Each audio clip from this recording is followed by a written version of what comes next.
سوال ہوتا ہے کہ نبی کا کون سا صحابی ہے جس نے میلاد کیا؟ میں اکثر ایک مسئلہ بیان کرتا ہوں، ابھی میں ایک جگہ سے تقریر کر کے تھوڑی دیر پہلے واپس آیا، میں نے وہاں بھی بیان کیا، آپ بھی بڑے توجہ اور غور سے سماعت فرمائیے۔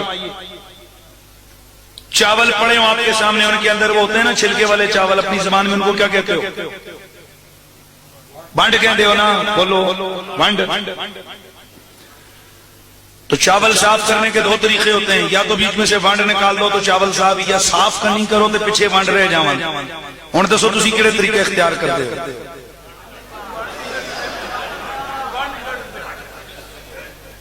اس کی وجہ یہ ہے کہ ہمیشہ جو قلت ہوتی ہے اس کو کثرت سے نکالا جاتا ہے۔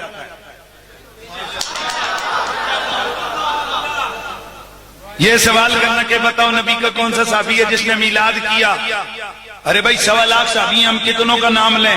ہم سے پوچھ، ہم تجھے یہ انداز بتاتے ہیں، ہم پوچھتے ہیں وہ صحابی بتا جس نے نبی کا میلاد نہیں کیا۔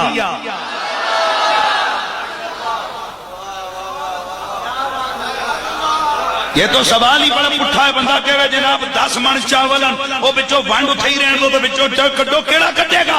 وہ 1.25 لاکھ صحابہ میں سے کس کس کا نام ہم لیں گے؟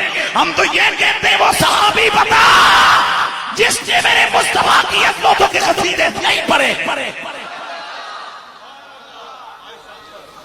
اور اس سے بھی ایک قدم آگے بڑھتے ہوئے مجھ فقیر کا جملہ پلے باندھ کے جاؤ، ذمہ دار آدمی ہوں، ذمہ داری کے ساتھ گفتگو کرتا ہوں، کیمرے کے سامنے، اور آپ کو میرا مزاج پتا ہے، میرا جملہ پلے باندھ۔ صحابہ تو بات کا معاملہ ہے، اللہ کے 1.25 لاکھ نبیوں میں وہ نبی بتا جس نے میرے مصطفیٰ کے قصیدے نہ پڑھے ہوں۔ بس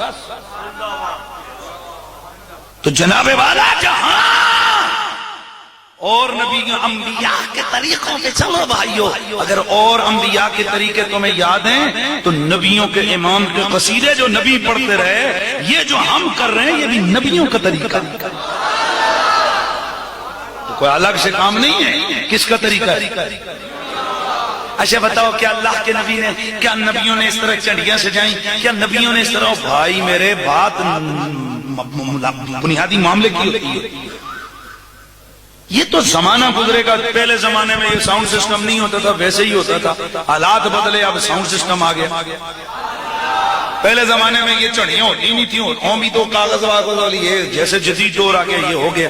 اب یہ تو کوئی چیز نہیں ہے۔ حضرت امام زرقانی رحمۃ اللہ تعالی علیہ فرماتے ہیں لا زال اہل الاسلام یحتفلون فی شہر مولد النبی صلی اللہ تعالی وسلم ویحتملون البلام ویتصدقون بانواع الصدقات ویزیدون فی المبرات۔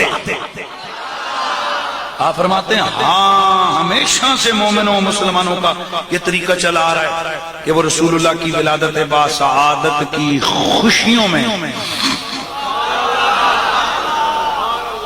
محفلیں منعقد کرتے ہیں۔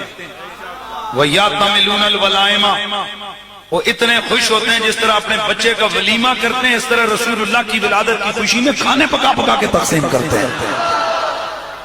وَيَتَصَدَّقُونَ بِأَنْوَاعِ الصَّدَقَاتِ، اور طرح طرح کے صدقات و خیرات لٹاتے ہیں۔ وَيَذَرُونَ السُّرُورَ، اور خوشیوں کا اظہار کرتے ہیں۔ وَيَزِيدُونَ فِي الْمُبَرَّاتِ، نیکی کے کاموں میں اضافہ کرتے ہیں۔ پہلے اگر دن میں 10 بار درود پڑھتے ہیں تو میلاد کے مہینے میں بار بار درود پڑھتے ہیں۔ ایمان سے بتاؤ یار، کیا میلاد شریف کے مہینے میں درود کی کثرتیں نہیں آ جاتی؟ درود، سلام، نعتیں، نفل۔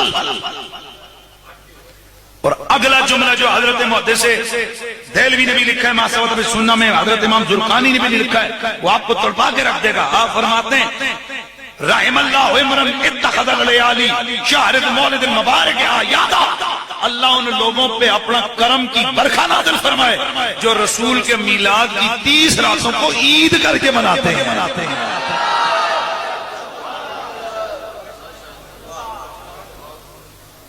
توجہ ہے؟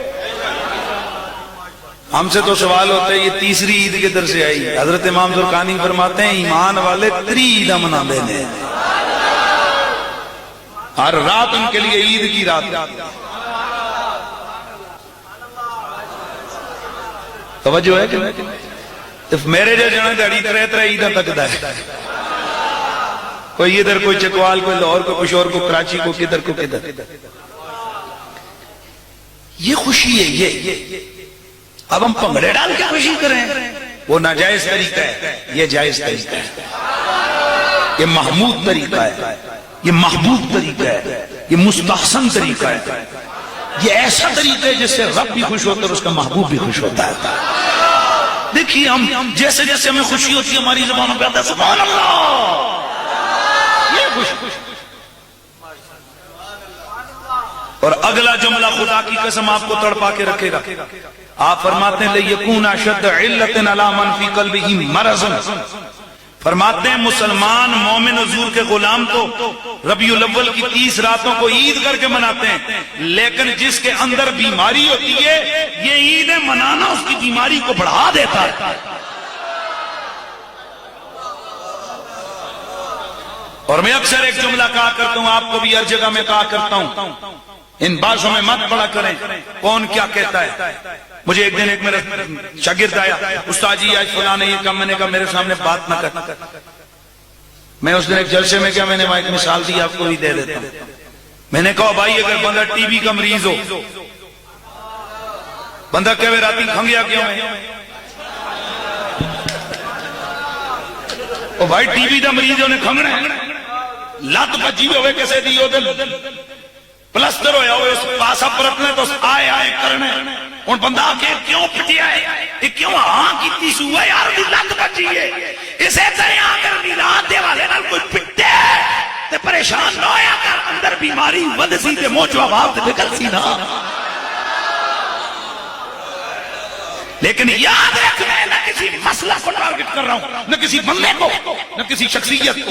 اور یہ بالکل کلیئر سی بات ہے, رسول اللہ کا ذکر جسے ہضم نہیں ہوتا ہمیں وہ بندہ ہضم نہیں ہو سکتا. بڑی کلیئر سی بات ہے.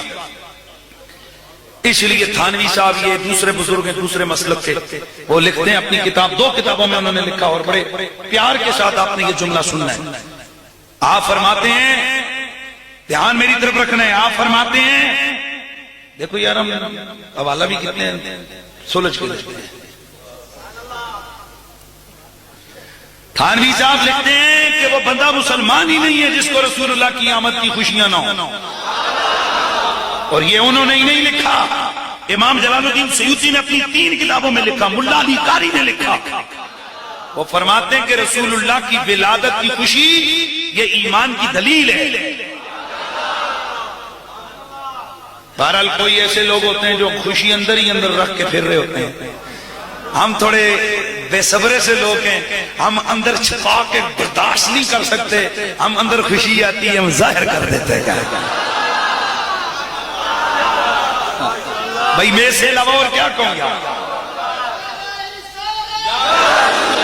میں اس کے علاوہ اور کچھ نہیں کہہ سکتا. میں یہی کہہ سکتا ہوں کہ اندر جن کے ہم بھائی یوں سمجھ رہے ہم اس کے معاملے میں بے صبرے ہیں, اندر خوشی ہے تو اظہار بھی کر دیتے ہیں, لیکن یہ ہمارا اظہار بھی یہ مطلوب و محمود من اللہ ہے, مطلوب من اللہ ہے, مقصود من اللہ ہے, معمور من اللہ ہے.